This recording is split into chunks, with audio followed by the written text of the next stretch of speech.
Bismillahirrahmanirrahim. Assalamualaikum warahmatullahi wabarakatuh. Di sini kami kelompok 11 akan menjelaskan tentang materi pasar tenaga kerja.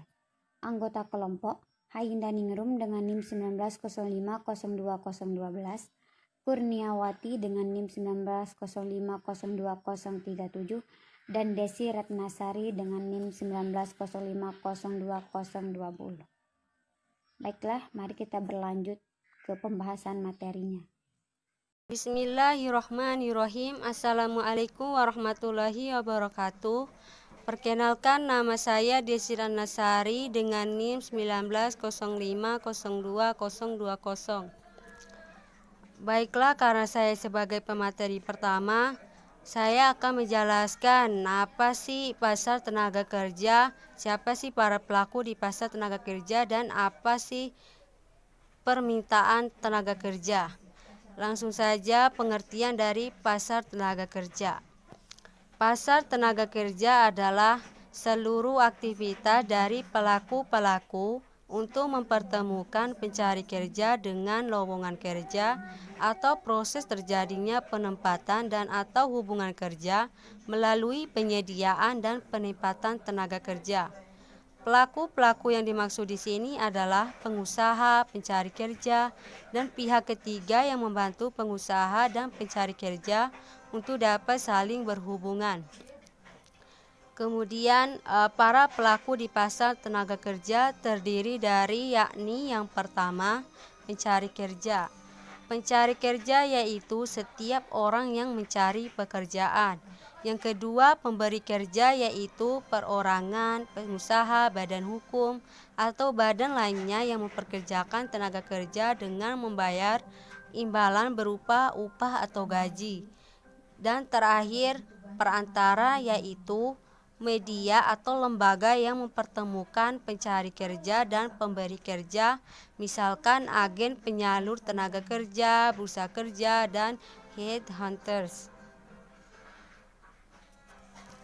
Di pasar tenaga kerja, perusahaan dan pemerintah membutuhkan demand tenaga kerja dari rumah tangga atau supply. Rumah tangga menjual jasa tenaga kerja kepada perusahaan dan sebagai imbalannya, tenaga kerja tersebut mendapatkan upah.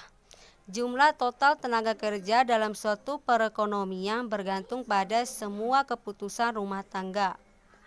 Dan selanjutnya, permintaan tenaga kerja.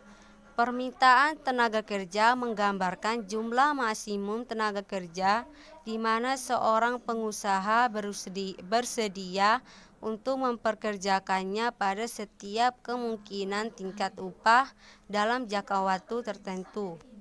Permintaan tenaga kerja merupakan permintaan turunan atau derived demand dari permintaan output atau komoditas.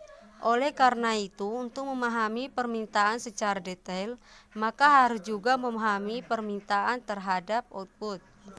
Tenaga kerja bersama-sama input lain, misalnya modal, dapat digunakan untuk menghasilkan output atau komoditas berupa barang atau jasa, yang dimana Q sama dengan output maksimum yang dapat dihasilkan dari kombinasi input K dan L yang tersedia pada kondisi teknologi tertentu. Selanjutnya L sama dengan tenaga kerja dan K sama dengan input modal. Mungkin itu saja yang dapat saya sampaikan. Mohon maaf. Sekian dan terima kasih. Wassalamualaikum warahmatullahi wabarakatuh. Bismillahirrahmanirrahim. Assalamualaikum warahmatullahi wabarakatuh. Perkenalkan, nama saya Kurniawati, NIM 1905020037. Di sini saya akan melanjutkan materi dari teman saya, yaitu yang pertama, penentuan upah di berbagai bentuk pasar tenaga kerja dan jenis-jenis pasar tenaga kerja. Langsung saja yang pertama, yaitu penentuan upah di berbagai bentuk pasar tenaga kerja. Pembayaran upah tenaga kerja dapat dibedakan pada dua pengertian, yaitu gaji dan upah. Gaji adalah pembayaran kepada pekerja-pekerja tetap dan tenaga kerja profesional seperti pegawai pemerintah, dosen, guru, manajer, dan lain-lain. Biasanya sebulan sekali.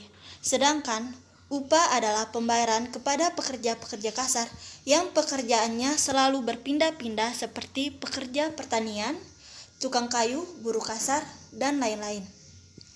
Dalam teori ekonomi, upah diartikan sebagai pembayaran ke atas jasa-jasa fisik maupun mental yang disediakan oleh tenaga kerja kepada para pengusaha. Dalam teori ekonomi, kedua jenis pendapatan pekerja tersebut dinamakan upah. Ada perbedaan upah uang dan upah real. Upah uang adalah sejumlah uang yang diterima para pekerja dari para pengusaha sebagai pembayaran ke atas tenaga metal atau fisik para pekerja yang digunakan dalam proses produksi. Sedangkan upah real adalah tingkat upah pekerja yang diukur dari sudut kemampuan upah tersebut membeli barang-barang dan jasa-jasa yang diperlukan untuk memenuhi kebutuhan para pekerja. Upah real yang diterima tenaga kerja terutama tergantung pada produktivitas dari tenaga kerja tersebut. Selanjutnya yaitu jenis-jenis pasar tenaga kerja. Jenis yang pertama yaitu pasar tenaga kerja persaingan sempurna. Pasar persaingan sempurna dalam pasar tenaga kerja berarti di dalam pasar terdapat banyak perusahaan yang memerlukan tenaga kerja, dan tenaga kerja yang ada dalam pasar tidak menyatukan diri di dalam serikat-serikat buruh yang akan bertindak sebagai wali mereka. Sifat permintaan dan penawaran tenaga kerja tidak berbeda dengan sifat permintaan dan penawaran di pasar barang. Selanjutnya yang kedua yaitu pasar tenaga kerja monopsoni.